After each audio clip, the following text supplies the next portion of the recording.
This was a three-horse race at the top of the NFC playoff picture 2 weeks ago. What is it now? It's a two-team race right now. It is. It's a two-team race, the Dallas Cowboys and the San Francisco 49ers. And I'm not too sure the Cowboys aren't playing the best football in the National Football League because of the quarterback, Dak Prescott. Since the bye week, week 8, Dak Prescott has been on an absolute tear. The Cowboys have played in 7 games. They've won 6 of them. Dak has 22 touchdowns to only 2 interceptions and the best QBR in the entire sport. And he's showing you that he can give it to you a lot of different ways. We wanted to see the Cowboys, how they would respond trailing. They checked that box last week against the Seattle Seahawks. This week, we wanted to see them against a true title contender in the Philadelphia Eagles. Could they win when it was all set up for them? They checked that box in emphatic fashion. And the part that's impressive to me is the leadership and sports character in that locker room, because Mike McCarthy was missing during the week of game planning. He had an appendectomy, and this team was all business, especially on the offensive end. Dak Prescott led 7 scoring drives of 8 plays or more. 7 scoring drives of 8 plays. That is all about the quarterback and his leadership ability. You know what? I love that Chris brought that up, because coming into this game, it was about Dak Prescott, CeeDee Lamb, and Jake Ferguson and what they could do in between the numbers. But if you watch Dak through this game, and I have a tape to show it, it was everybody. Dak Prescott now has full control of this offense at the line of scrimmage and with his decision making. Let's watch CeeDee Lamb here in the slot. He's going to go inside, get back to the post corner. Look at the placement of this football right over the top. And now Jake Ferguson has come along and begin to be a guy that can stretch the field in between the seams. Everybody knows how hard it is to stop all go special. They hit the two safety deep coverage right on the spot. Here, look at this skinny. Dak Prescott puts the football on the inside shoulder, beats James Bradbury. Now, this is the play that says the most to me. This is the 4th quarter. It's late in the game. You could sit on the football. Dak Prescott gets to the line of scrimmage. He recognizes the single high coverage, knows he has one-on-one in the bottom, and goes to Michael Gallup, a guy that has been forgotten through this year. So I never would have thought I'd hear myself say this, but I wake up this morning thinking last night is more about the Eagles than it is about the Cowboys. The Cowboys have shown us who they are, and that continued. There is cause for concern for this Philadelphia Eagles team right now, particularly that defense. That defense has been awful, and especially because when you look at defenses, you got to be able to get off the field on 3rd down. Yep. They're the worst in the league. They are the worst in the league. It's a poor tackling team. You've got this is the vaunted pass rush team. No, they're not. Where was that pass rush yesterday? All right, I'm sorry. It's not the same defense as it was last year. And I can sit back and tell you what coverage they're in. They do nothing to challenge offenses. And you know what? Until that changes, they're going to get beat. I don't care. And look, they may very well win the division with the schedule, the way it's set up, and all that. They're going nowhere with this defense. The Cowboys have a much tougher road this last month of the season than the Eagles do, so by no means did last night decide the NFC East, despite the fact that it felt like a state re. Quote, ultimately, if they look for alignment advice, certainly we are going to give it to them. But ultimately, they are responsible for wherever they line up. And certainly no warning is required, especially if they're lined up so far off sides where they're actually blocking our view of the ball. So we would give them some sort of warning if it was anywhere close. But this particular one is beyond a warning.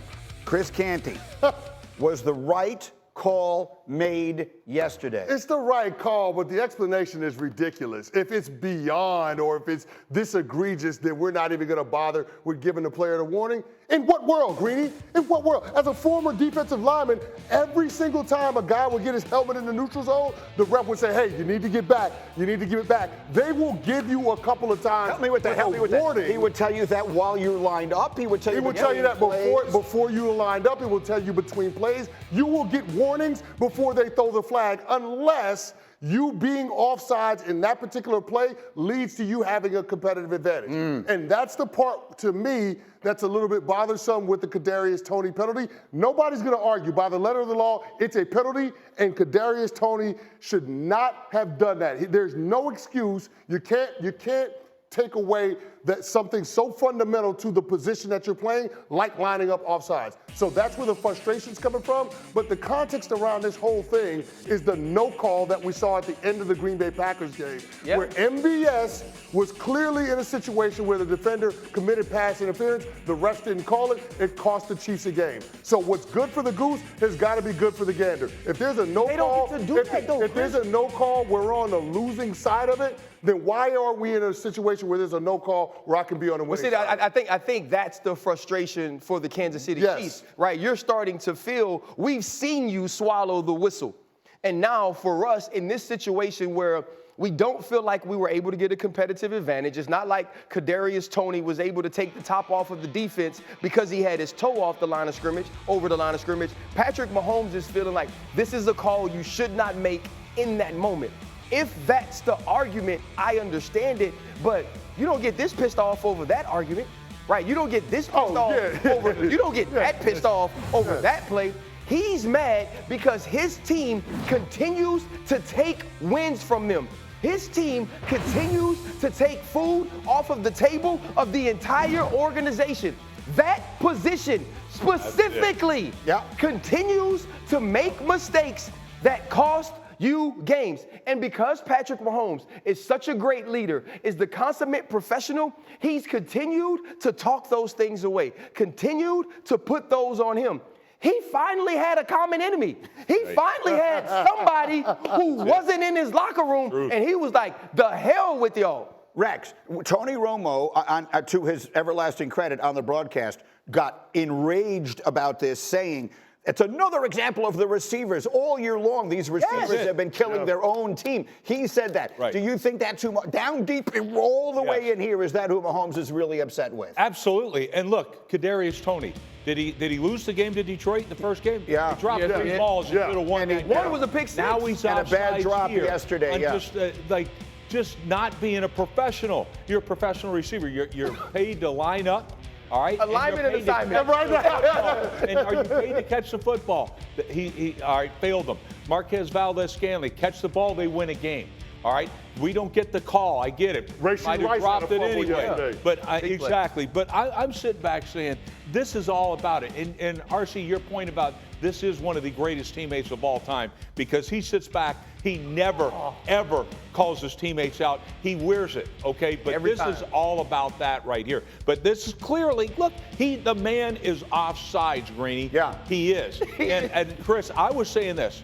Being on the sideline for all the years I was, okay, they would come over to me and say, hey, you got your big D tackle. Chris Canty is crowding the ball too much, Rex. You got to get him off. He'd give me a warning. I've already told them. Okay, so now, hey, Chris, you got to get back.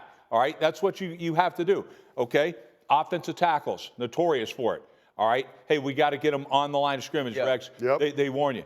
Not one time of all the years I coached did they come over and say, your receiver needs to get back or your receiver needs to get on the line. I only have Chris for another minute, so let me just, can we have, the one thing we haven't had a chance to do today because the call, that's one of the greatest plays I've ever seen in my entire life. I think we've decided here that it was not called. It was not. Right? That was not right. So, Travis, show the play again, Cindy. I mean, the offsides part of it is so tragic because this would have been Chris.